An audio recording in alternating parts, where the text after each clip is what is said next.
Het is vandaag Wereldovendag, 25 september. En dat betekent dat er aandacht is voor alle dove mensen op de hele wereld en gebarentaal. En ik dacht, ik wil graag daar iets aan doen, iets leuks doen, een cadeautje geven. En ik dacht, laten we een bingo doen, maar dan met gebaren. En toen ik dat bedacht had, dacht ik, ja, maar dat moet toegankelijk zijn voor iedereen. Want ik hou van inclusiviteit. En dat betekent dat de gebaren zo makkelijk mogelijk moesten zijn, maar wel echt gebarentaal. En zo is het een beetje ontstaan.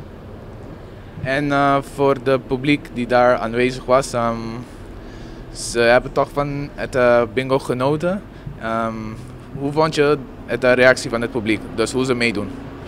Ik was heel verbaasd dat het publiek het ontzettend leuk vond. Want ik heb aan iedereen gevraagd van wat vonden jullie ervan? Heb je nog tips? Want dat was voor mij ook de eerste keer dat ik het deed met gebaren. Dat is toch iets anders dan met cijfers op zo'n balletje.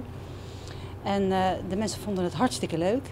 En ze waren heel geconcentreerd en iedereen wilde natuurlijk ook winnen, maar ze vonden het ook leuk om gewoon eens gezellig iets anders te doen op een zaterdagmiddag en een spelletje en ook nog iets leren. En uiteindelijk dan gewoon een leuke middag te hebben. Dus het is heel geslaagd wat dat betreft. Ik heb ook gezien dat mensen misschien die weten niet zoveel over gebarentaal, maar toch kunnen weten een beetje, oké, dit is wat betekent dit symbool een beetje, of niet? Ja, ik heb de echte gebaren uitgekozen. Het waren er 70 echte gebaren. En dat zijn iconische gebaren. Dat zijn gebaren die je meteen kan herkennen. Bijvoorbeeld dit. Huis. Nou, dat zie je wel. Of eten.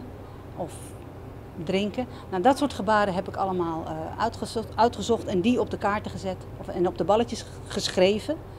En dan pakten we een balletje en dan ging ik het gebaren en dan moesten mensen op hun kaart weer naar het woord kijken. Zo is het een beetje gegaan. En met dit eerste succes gebaren bingo, is er plan voor nog eentje meer misschien? Ik zou het graag willen. Ik vond het zelf een enorm succes. Ik ben heel erg blij dat het een succes was, dat er veel mensen zijn gekomen. En ja, ik vond het ook heel leuk om bij Trocadero te doen, want die is normaal gesproken niet open, maar nu op zaterdagmiddag wel. Dus dat is een prachtige gelegenheid. Kon ik ook het podium gebruiken en de tombola van NOS TV gekregen. Daar was ik ook heel blij mee. En ja, ik vind het wel leuk om dat nog voor te zetten.